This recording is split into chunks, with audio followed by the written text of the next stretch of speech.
This is The Big Breakdown, a long look back at some of the biggest stories we're covering for you at the Hidden Killers podcast and True Crime Today. This is Hidden Killers Live with Tony Brueski, Stacey Cole, and Todd Michaels.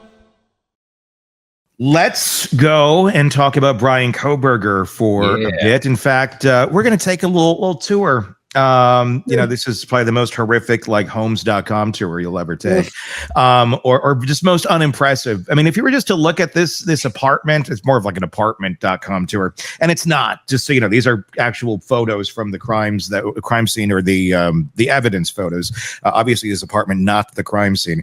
But we're going to take a look. A lot of these have been released over the last week or two. A lot of people have been buzzing about them. We're never going to go and tour the apartment or the home where the murders took place.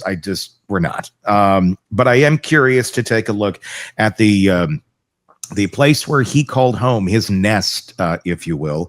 And Robin, I want to go to you and some of your picks first here, because I know you had picked out some specifically that stood out to you and you want to discuss. Let's go to the first one you have here. It looks like we have a birthday card standing in front of a flat screen TV, a little paneling on the wall there, and a lamp next to it. What stood out to you about this? All right, there's a few things with this birthday card. There's a couple different shots at it, and I think there's a later shot too of inside of it. So what stood out to me on this one was there's writing on it. Yep. Someone personalized this to him, and 11/21/22. Oh my God! So I'm sorry, I'm going to get a little personal here. And I saw that date. I was like, I looked at my wife, said, "Oh my God, you and Bryan Kohberger share the same birthday." Uh-oh. Yeah, no kidding, huh? Oh my God. Yeah, no kidding. But what's interesting to me was we had personalized writing in here, and my guess and conjecture is it's probably from the mom, and so I'm leaning in with that kind of conjecture that we have a birthday card from the mom, and everything we've seen in these little dribs in this card are as we're kind of seeing from what we're kind of getting from her. She is unconditionally supportive of him. And even in this, both of your egos. In other words, she's seeing a duplicity in him, and she's highlighting it, not in a poke at you, hey, you need to work on this way, but hey, both are really good for you. Both, in other words, she does nothing but see the goodness in him. Yeah. So that's the first. And also the other thing that stood out to me about this card, and when you take it in the context of the entire place, it is literally the only decoration Correct. there. Which goes to when you look at, so also we have to really take everything with context and sort of a grain of salt, because this apartment not just looks like an apartment of apartments I've seen before of psychopaths, because they're very empty of something that they identify with, because they're just empty shells. And so this apartment's a very empty shell with nothing, but with maybe a little drab, a little data point of the mom there. But also, I mean, I have my kids, when they're in college, looking very much like this, so not a lot of decoration and stuff too. So I don't want to overplay that, that's an apartment of a psychopath. It could just be someone who's there for a shorter period of time that doesn't like having a lot of stuff to carry around and drag around. But it did stand out to me. Yeah, I mean, it's interesting. That card is very interesting. And I think there's a lot of insight to be gleaned on mom. I'm not saying anything negative about mom, but you're exactly right. She really only sees the good in him, which is not a horrible thing for a mom. But if that's the only person that Bryan had as someone to bounce, that would listen to him and absorb him and shoot anything back, that's loving. Critic part isn't there. Yeah, it's not. It's unbalanced. Yeah. And it's an interesting that card. There's like he's riding a dinosaur, and he's very, it's like, weird. Oh, so you're very proper, which he is in many ways. And then you're out of control, like this rage, ravenous dinosaur of rage. We know he's got rage issues. And so I think she chose that card very purposely. Maybe a subtle hint at that aspect of him. Well, not because So it's interesting, you know, when we place ourselves in her shoes the best we can, she's trying to maybe give data points and hints at things that you could work on without provoking him to be defensive and shut her down. Because, you know, as a parent, what we try to do is we don't want to behave in such a way that our kids are going to shut us out, especially if she's the only one that he seems to communicate with. So she's probably in a mode where I'm doing all I can to save him. Kind of like your dad is. And so, you know, by doing something to shut him down, it's not going to be helpful. At the same time, can I lay a little thought in here, you know, about the duality here of proper, you know, Theodore Roosevelt of an intellectual. At the same time, you're riding your rage. Yeah.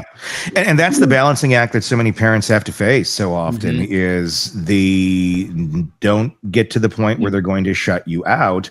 But at the same point, don't be so passive that you provide zero guidance to those children. But at the same point, that's where the infrastructure needs to be built early on. So they're willing to take the information and listen to it and grow with it and take it in ways that they will absorb it and not have an instinct to run away.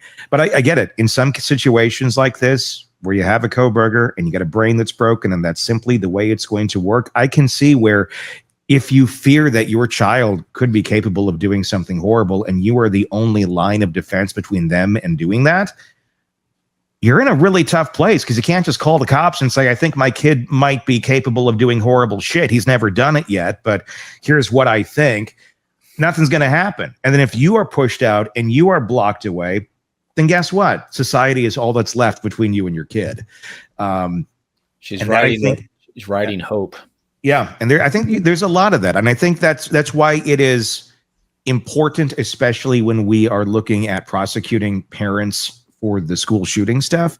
Plenty that's certainly needed. If you're buying your disturbed kid weapons, you need to go away too for the rest of your life. There's no ifs, ands, or buts. You're an idiot, and you're a good chunk of the reason your kid did what they did. But if you have if you can show your track record of like, I have a ton of empathy for the parents that are just, you got a broken brain over there. So I mean, I keep thinking about this card. I mean, just think about how prophetic that is, that the mother was able to identify, again, if it's the mom that sent it, was I able to identify him riding his rage. And so if you look at the dinosaur represents our reptilian brain, and the reptilian brain is our non-cognitive, non-thinking brain. And that's exactly what that card is symbolized. It's such a symbolic thing because that's exactly what he wound up doing. He was in such a fit of rage when he went and murdered those children that he was riding his rage. It's funny. And that's the thing he has on display in his apartment. It's crazy. Isn't it creepy? Yeah. I mean, when you look at him, I mean, he looks like an autistic lizard. I mean, when you talk to him, goodness, he does. I mean,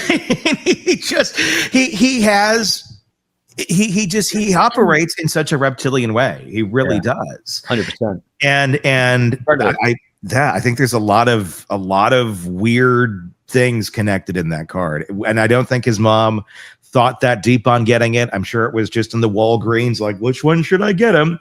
Oh, little Bryan liked dinosaurs when he was little. But it may have resonated with her. Something might have clicked that this is the perfect card for my boy. And maybe she didn't know why, but it just jumped off the It's exactly him though. You know, he's trying to be the professor, but he's got this massive rage issue, which was part of his life arc that everyone kept talking about. And we saw with 77 stab wounds, that is not someone who's being meticulous and thoughtful. This is someone who's in a fit of rage because something didn't go the way he wanted or was planning on it going. So he lost his shit. You know, so and that card shows someone trying to control their shit. That's the most insightful look at this card that I've heard from anyone yet, Robin. That was good. Boom. Boom. Boom. You get the viral moment of the day. Everybody's rage. Yeah, people are going to be talking about your take on that card because that is a very interesting take. I agree. What's another one that you had picked out from the home choice here? So let's keep on the card one more time. I feel bad. I'm gonna make Todd jump around. So if we look at the inside of the card, that is, I wrote these things down too. There it is. Look at that. Okay, so look at that smiley face on the inside of the card, right? Mm-hmm. Now go to photo 644. So look at that smiley face. See the horizontal, vertical eyes? Yeah. Look at the outside of the office door. It's the same eyes. So this just is more confirmation bias of that's Bryan Kohberger's office. I'm not sure who wrote that on his office door, but isn't it interesting that it actually mirrors exactly the only other thing he saw of a thing, a sign of endearment from someone about how to show kindness, show that I'm open, show that I'm there. So it was just interesting to me. And the smiley face, the edge of the mouth is a little bit differently, but I saw the eyes, the vertical eyes being very similar. So again, Bryan has shown, or Kohberger or BK, whatever we want to call him, so not humanize him, has shown that he is nothing but a copycat. And so there's just another example of him trying to be a copycat in an area that he had zero skill, and that is to try to make a welcoming place. Yeah. If he wrote that, if he did the hello. Again, pure conjecture. He doesn't, it doesn't. That's not his writing. Hello is not his writing. No. What I want, here's another take on it.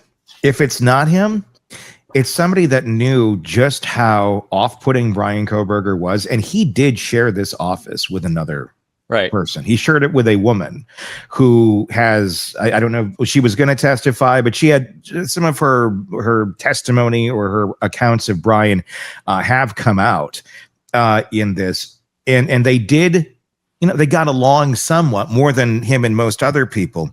But I do wonder if she put that there because she knew Bryan was so off-putting that it was like, I got to put a little extra, carrot on a stick out here for people to come in. Say help. Yeah, well, exactly. Yeah, I mean, maybe that was like that. It should have said help, but it said hello, more like welcome. Come on in, please. Don't keep me alone in this room with this creepy man. I could see that being that as well. Or just I see the vertical eyes as the link. So maybe he had that card and brought it to work to show her that someone actually did care for her. I don't.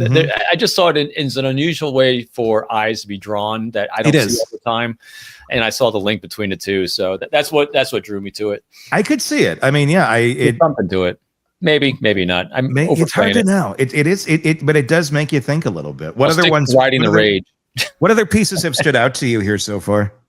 So, the only other thing that really stood out, because everything kind of blended together as just being very kind of typical. The thing that was alter egos, 210, photo 210 was, I thought the comment on here was pretty telling as well. And this is at the bottom, only answer the question asked. So his writing style, again, there's so many photos and so much. Let me ask you quick. Is this a the part that's in handwriting here, is this from his professor criticizing his writing, or is this a paper he's grading and it's his writing? That's what I was wondering too. I don't know. It was hard to tell. So I'm thinking. So here's how I took it. I took it as it's not his handwriting. So I'm guessing it's. And then I think the paper itself earlier said Bryan Kohberger. Yeah, I think it's a paper he wrote, and I found the answer. It down there is being very telling of him, and that is answer the question asked. So he writes and shares information to pontificate, to display his intelligence, because when he doesn't know something, he'll just keep doubling down on, I'll overwhelm them with information. This goes to what I keep saying, and a lot of people keep saying, is that he's not intelligent. He just has a lot of words. He fixates on things. And so this is an example, I think, of him just fixating and not answering a question that's being asked because he knows better than the professor is actually asking the question. Here's what you really meant to ask, and I'm going to give you this. So I found that just kind of another data point, telltale sign of what he tends to do is overshare information that wasn't even asked. Wouldn't you love to see a paper of his that he put notes on? Because after seeing the way he wrote out that stuff in prison and how illegible and horrible looking that was. I mean, this looks like a professor's that graded this on for him. Oh. I would love to see what those looked like if somebody has a graded paper from Kohberger, because we have heard stories where he was very hard, would go over the top on notations to the female students. I really wonder what those papers looked like. Yeah, me too. And Teresa put a great comment there that it could have been a birthday card from the coworker, not the mom. Boy, that'd be interesting. That's true, because that would be the similar. Similar smile. I'm pretty sure that was the one from the mom. I could be wrong. I could very. I'll tell you, if that was actually, if he put it on display at home, that would be pretty incongruent, actually. But it would be interesting if he put it on display at home, a birthday card from his coworker. Mm-hmm. Was there another card from mom in that? I didn't see another card. I didn't see another card either in the whole mix. So I could be wrong, and I know that one of the cards was from mom. And Teresa, an interesting thought though. I hadn't considered it from anyone else, because again, we haven't seen him have actually a connection with anyone that he would actually, at least from my context, that he would actually display anywhere except the mom. Yeah. Any other pieces from the Kohberger home tour that stood out to you, Robin? No, because the whole thing just kind of blended together for me. Everything I saw was what you didn't see. What you didn't see was personality. What you didn't see was anything except taking care of business, and his business was study. That was it, 100%. That's all that I saw. Let me ask you about this: the utter amount of disarray in the home. I mean, it was a messy house. I mean, and we've been thinking about this guy as very rigid, very OCD, we've heard his diagnoses and all that, but there was portions of it was very empty. I mean, it looked like basically like you were staying there for a week, not like you were living there.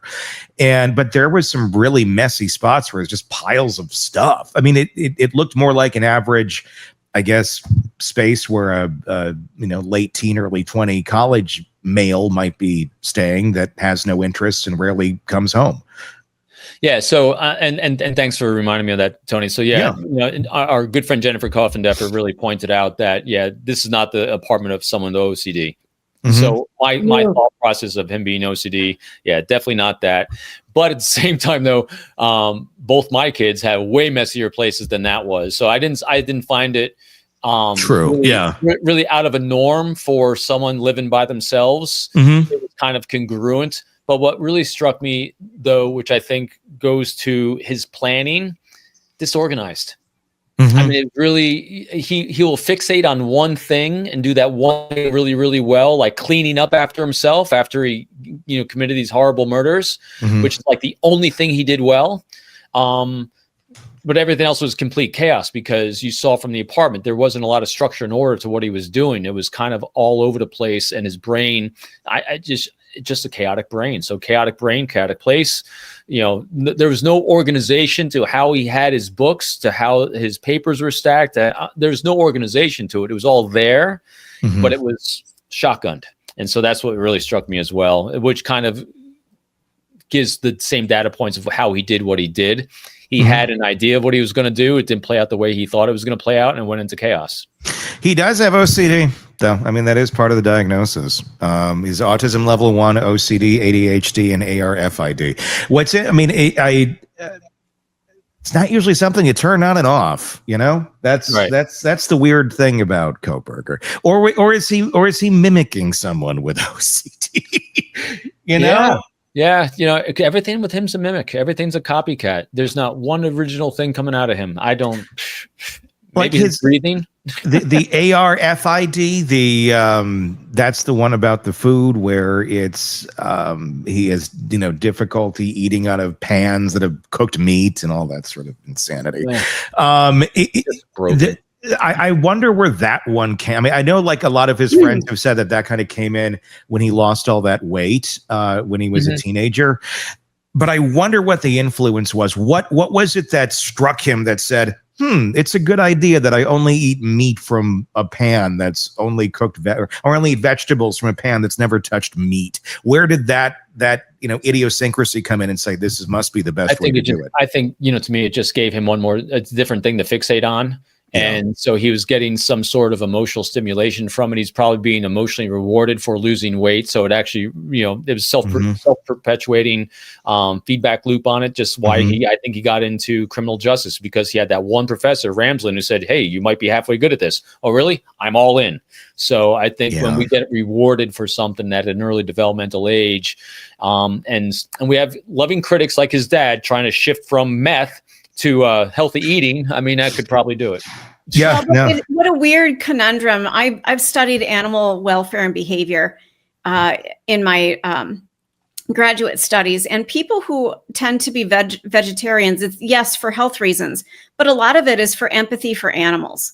So to see this man fixated on, I cannot eat meat. And one of the pictures that I wanted to highlight was a Safeway receipt where he spent, was it like $20 some on fake meat product? Right. I mean, he's really leaning into the vegetarian lifestyle. And yet look at what he did to living creatures.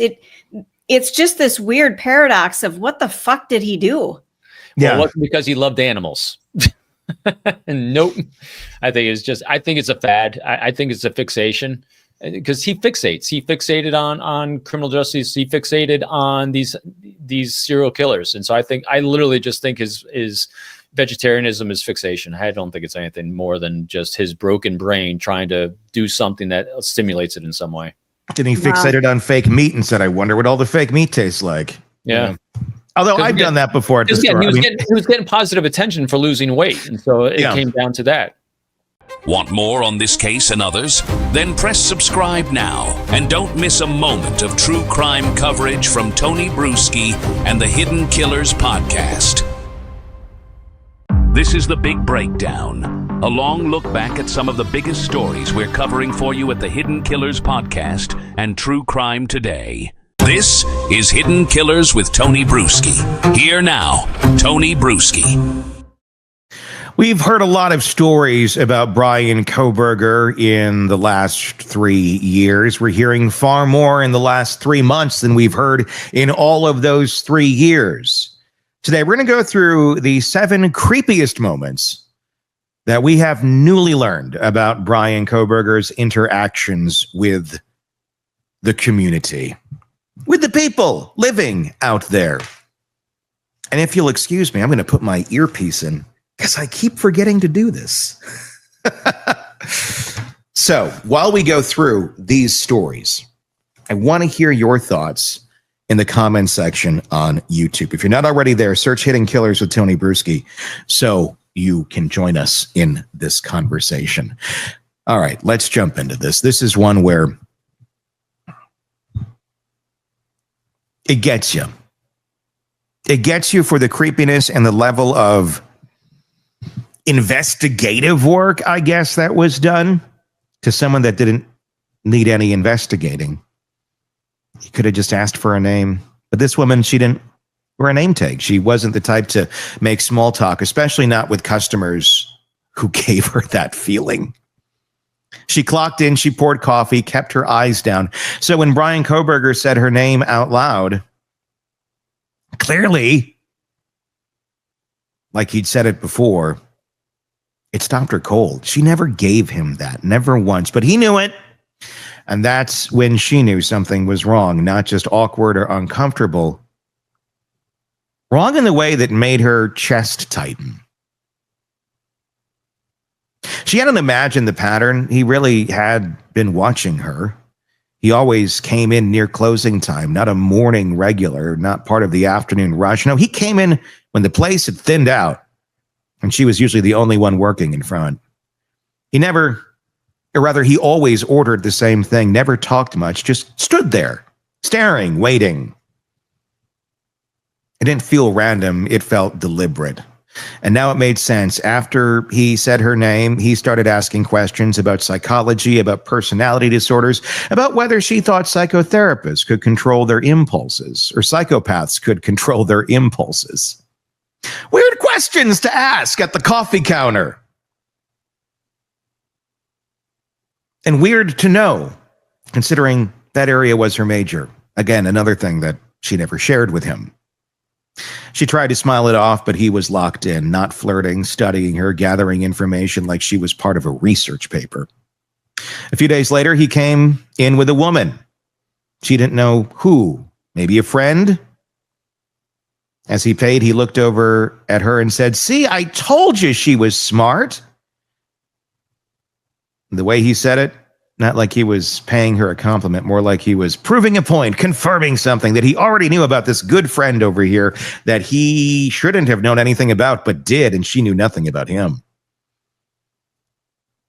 She started switching shifts, asking the manager if she could be moved to mornings. She didn't want to be near the front alone anymore, and she started checking the parking lot before walking to her car, too. Smart. Because when someone like that knows your name, what else do they know? And she wasn't wrong. A few months earlier in June, Kohberger had checked into a small hotel in Pullman, Washington. He'd booked it through Expedia. The woman behind the front desk was training that day, new to the system. Kohberger walked in alone, visibly irritated. He said there was a double charge on his credit card. Accused her of making a mistake. Said she was trying to rip him off. You know, like all hotel employees do. Let's see how we can rip off the guests today. It's more like, how can we get through this smoothly and calmly and make it home safe and alive? She said she was, or rather he said that she was trying to rip him off. His voice was flat but very aggressive, and his eyes didn't blink much. She corrected the charge, apologized like any normal human being would do, because accidents happen. She said it'd be refunded. And that's when he changed. Thankfully. Or not, depending how you look at it. The anger vanished, and suddenly he was kind, patient, even charming. He told her she was good at her job, asked where she was from, tried to make small talk. The shift was too fast. And that shift made her uneasy. She said it felt like he was flipping a switch, testing her reaction. The next day, she passed him in the hallway, and he stopped her. Not to say, "Hey, nice day. What's there to do around here? I'm new to the area." You know, things you might ask someone that works at a hotel in a friendly, non-weird way. No. In that hallway, alone, cornered,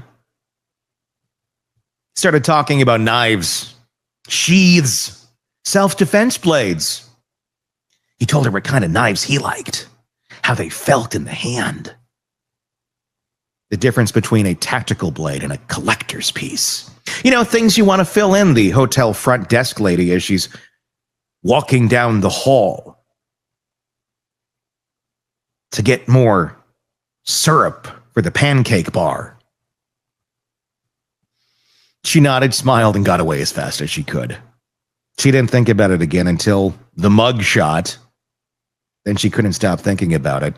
At Washington State University, Kohberger was earning his PhD in criminology, but in the classroom, he didn't carry himself like a student. He was dismissive, arrogant, and when female students spoke, he often interrupted them, corrected them. One student remembered him saying, "No, that's not what the data shows," mid-sentence. His tone wasn't just critical, it was belittling. Professors noticed it too. One of them reported that he was growing more erratic, that he seemed to enjoy intellectual dominance, especially over women. He was eventually warned. Later, he lost his teaching assistant position. Officially, it was for poor performance. Unofficially, it was because people were afraid of what might come next.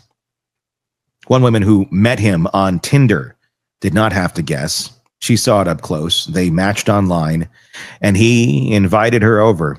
She said he was stiff, didn't talk much, seemed more interested in getting physical than getting to know her.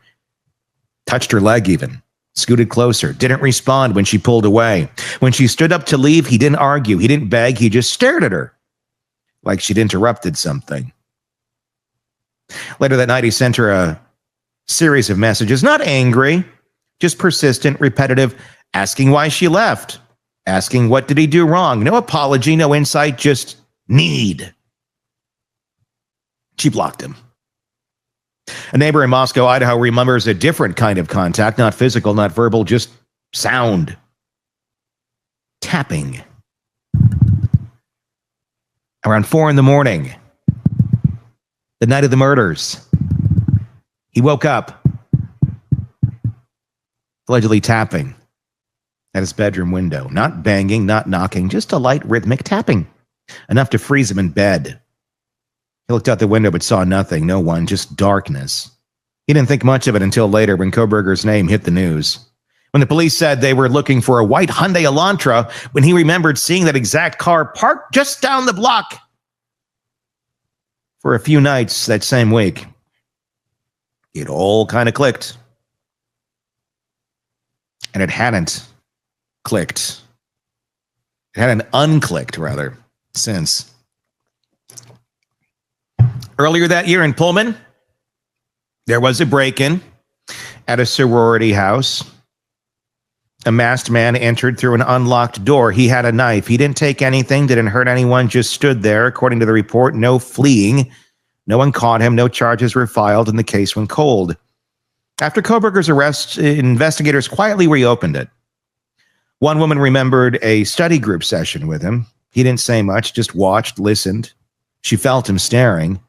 He sat across from her, eyes fixed. She asked a question, and he responded not with an answer, but with a question of his own. What do you think goes through someone's mind when they kill another person up close? She laughed, assuming he was joking. He didn't. He just kept looking at her, like he was still waiting for her answer. Note, very similar question to that survey he put out for criminals that was very much focused on the feeling that one gets in the act of committing horrific crimes. He had quite the fascination with this angle. 7 people. Different cities, different contexts, but every one of them remembers that same thing. That feeling, the cold, the shift in the room when he walked in, the sense that he was reading them, not connecting with them, not flirting, not socializing, studying. He didn't want attention, he wanted control. Not all predators hide in the shadows. Some walk around in daylight holding coffee cups and making polite conversation. Some pass out syllabi. Some smile when they say your name. And sometimes by the time you realize what they are, it is too late. He wasn't shy. He was a bit awkward. He was practicing, rehearsing, control, watching how fear unfolds in real time. And everyone who crossed his path, they were the dress rehearsal. There's many other stories. Birthing hips stands out as one of them to me. What's that? Kohberger went on the Tinder date. Text back afterwards, as one does after the date when you're hoping maybe there'll be a second. You have great birthing hips. Knives, procreation, and how do killers feel as they take the lives of the living off this planet? It seems to be the common rotation of topics in his mind. Tell me what your thoughts are in the comment section. Tell me about creepy encounters you've had with people in life. Maybe Kohberger-ish. Have you ever had one? An encounter with someone who later turns out to be someone far worse than you knew at that moment in time? I'd love to hear your thoughts in the comments on YouTube. If you're not there already, search Hidden Killers with Tony Brueski and you'll find us there. Do that same search wherever you download podcasts to find us as well. This is Hidden Killers Live with Tony Brueski, Stacey Cole, and Todd Michaels. Oh, we have a lot to go over today. Adelsons, of course, we're going to dive into that. This is the day Donna is going to decide whether or not to testify. We'll talk about that. We'll also take a look at some testimony from a jailhouse snitch that says she almost got a grand piano out of Donna.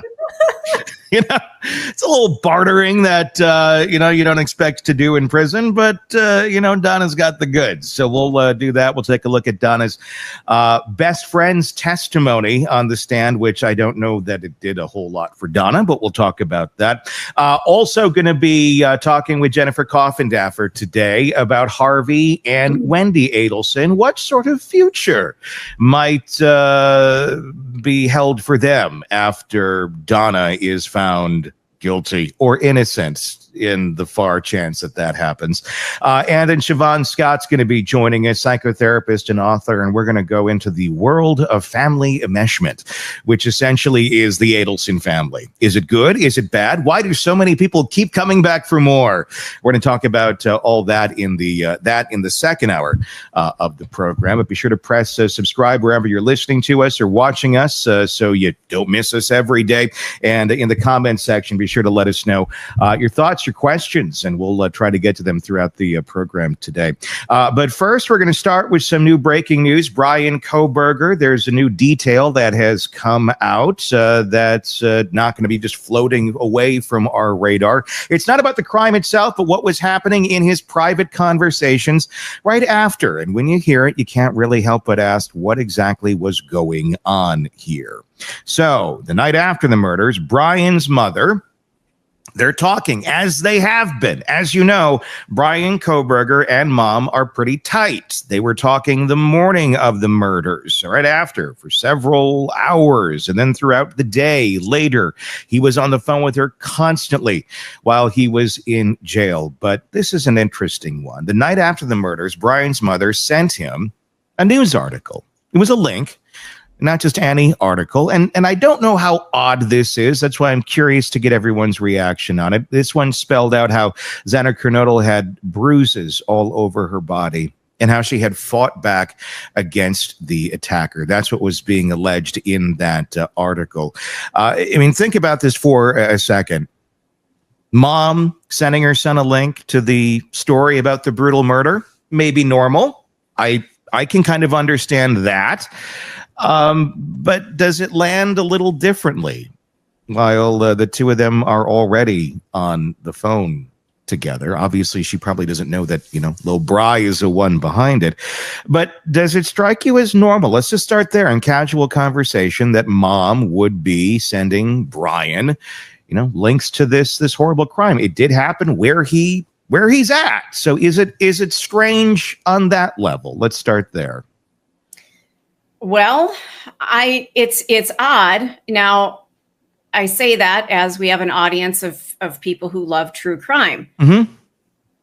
So I don't know. It has to do with the area that he was in. It was a huge news story. So yeah, that could make sense. But then if you turn it on its side and go, wait a minute, that's some really unusual banter between a mom and a son, I think. Well, it depends, I guess, on the relationship. What's unusual? If you and your mom talk about true, if you talk about like mother and if you're like they had a relationship. If you're into that topic, what's weird about talking about that topic? Her son turned out to be the killer, but I don't see it as being that out there. For example, Devil's Den, that occurred here, where the monster went into the woods and killed the husband and wife recently, and we were covering that quite heavily. Before they found the killer, my mom's, sending me, articles about it and stuff, and I'm letting her know, sending her what I'm reporting about it. So, we talk about those sort of things somewhat. We don't dive into every case. If I said Karen Reed, you'd probably have no idea what I'm talking about. But I don't know. From that dynamic, I don't know that it's that weird. But the topics I talk about sometimes with my mom and my parents, I know are kind of odd. But look at what you do for a living. You are the exception. Yeah. But he's a criminology student. So again... Is it odd? I don't know. Look, I remember when I was a kid going into the radio station and telling Todd some of the conversations I had with my mom, and Todd would be like, huh? Wait, what's going on there? And in true Todd fashion, I remember none of that. So no, you blocked it out is what happened. Yes. Yeah. But yeah. I don't know how odd that is on the surface, but that's got to be a weird one to have to try and, comb through all this time later. Yeah. You've got to be looking at everything that he said to you on those phone calls and going, what does it mean? What was he saying? I mean, it gets even stranger right after that, their conversation, her texts the next morning to him.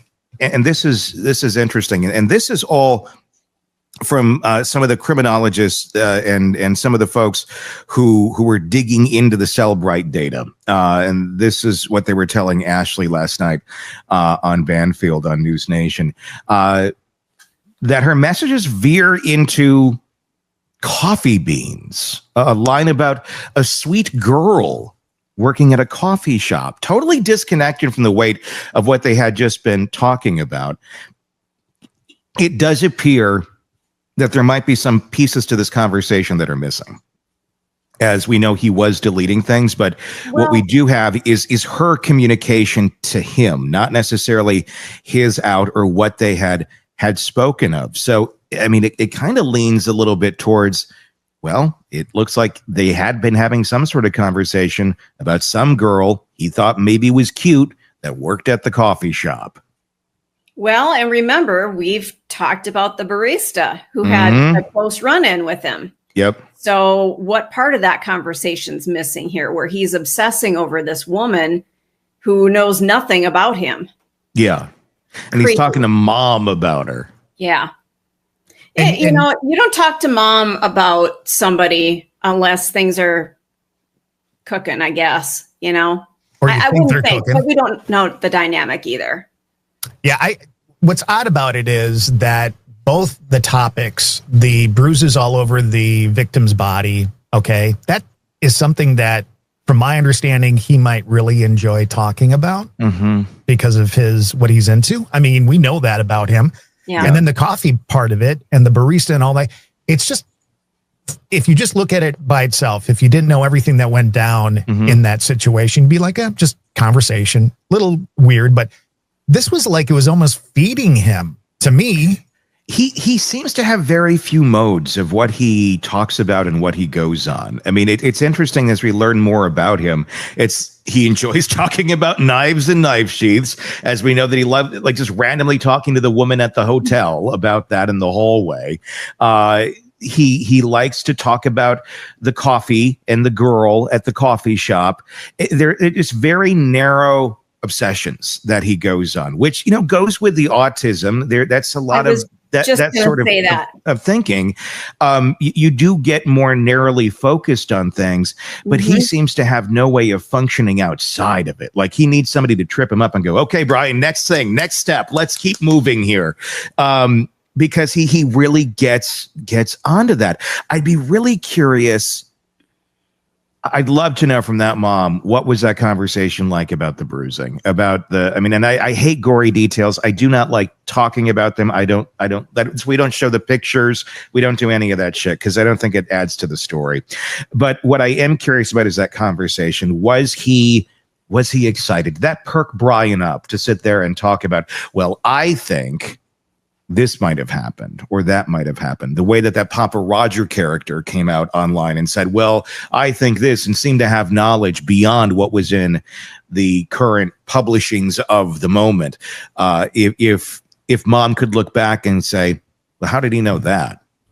Well, but don't forget too, and I'm not defending Bryan Kohberger. Please don't ever put me in that category.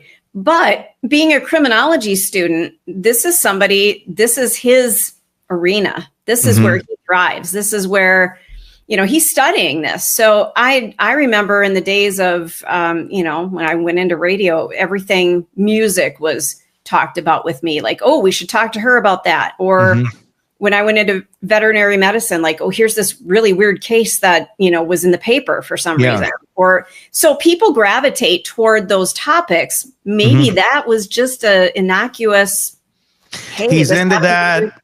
Yeah. He's going to school for that. Let's talk about something that maybe interests him. And again, you brought up the autism. I've been doing some reading about Temple Grandin. Very, very amazing human being. But she talks about how people on the spectrum, their thoughts aren't linear. They're just very segmented and all over the place. And to people who are not on the spectrum, it looks very odd, incredibly odd. But to them, that's a normal. Yeah. So from our perspective, not being on the spectrum, it's really disconcerting to see this journey that they take to get through a topic.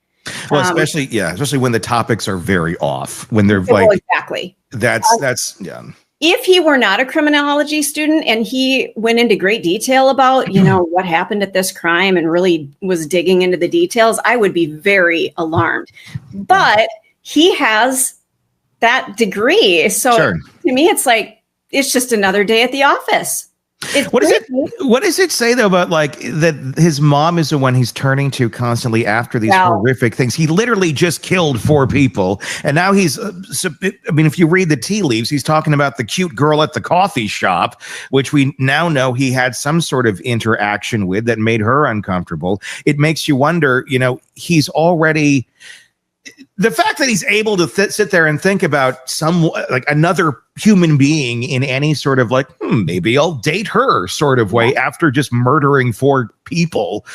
It makes you wonder. I wonder how much in code he spoke to his mom. I wonder how much, gazing at the stars meant something else other than it seems to mean. If he was speaking in certain ways of, I got a crush on this girl, or I like this girl, is more like I'm going to stalk her type. And I've been staring at her outside her window, Mom. She likes Pantene Pro V. Do you like Pantene Pro V, Mom? I want to buy it. I want to smell it. That sort of creepiness. Maybe he didn't have the capability. And it sounds like I'm defending Kohberger. Stop me. I'm not. We know you're a pro-burger. No, I'm not. I'm honest to God, I'm not. But I'm, again, doing more reading on this. He does not connect with other people on an emotional level. He does not know how. And not that he couldn't learn, but I think it's really difficult. And I just don't think he had the fostering environment for that to occur. So he doesn't relate to people. He makes people feel very uncomfortable with the interactions. And I just don't think he has a lot of friends. So Mom's always going to be there. He doesn't know how to navigate people. Right. That's his thing. That's a very hard thing with autism too, because you don't naturally know how to do it. So it's like a lot of learned type behavior, but he doesn't seem to value that lesson. And if he doesn't value that lesson, he just continues to hit his head against a brick wall, never going, maybe that's a lesson I should pick up on because it might help me get from point A to point B. But he's always just hitting up against the wall. I don't know why nobody wants to talk. That's you. Another interesting piece of that reporting about those letters, beyond the reporting that he was talking about with his mom and that letter that she sent to him. He sent some letters to Washington State University around that same time. At his teaching assistantship was in jeopardy. He responded not with one, but 2 very different letters. The first letter was very groveling. He begged to keep his position, stressed how much he needed the insurance, emphasized his GPA and his dedication. It was like a pleading type letter. Please keep me. Then a little bit later, sends another one. That one flipped. It went after a female professor directly in it. It laid out why she was wrong and he was right. No humility, just pure arrogance in that one. Like Jekyll and Hyde, depending on who he knew was going to be looking at this letter. And specifically, we see his anger towards a female erupting again. It's the same personality that we've heard described by his colleagues. I mean, he's late to classes with female professors, never the male ones. He's rating female students horribly, ignoring the men, dismissing women, but showing deference when he wanted something. And his best buddy appears to be a woman. His mom, his attorneys, all female. What the hell does that say about Bryan Kohberger? I wonder if he saw them as female, though. I wonder if he was able to strip out their gender, that other women that he didn't need or know, they were women, but the ones that were close to him or that he desperately needed, like a professor, like a mom, they weren't women to him. Does that make sense? Like he just categorizes everyone differently. But so yes. the people who are below him in his mind, below in intelligence, if that's how he scales everything, they're women. Yes. But if there's an intelligent woman next to him, she's different. She's something else, or I don't.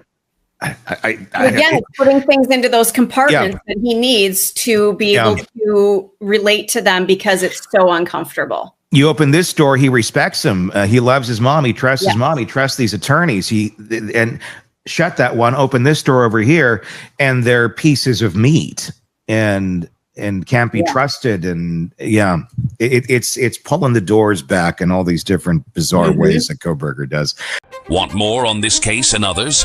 Then press subscribe now and don't miss a moment of true crime coverage from Tony Brueski and the Hidden Killers podcast.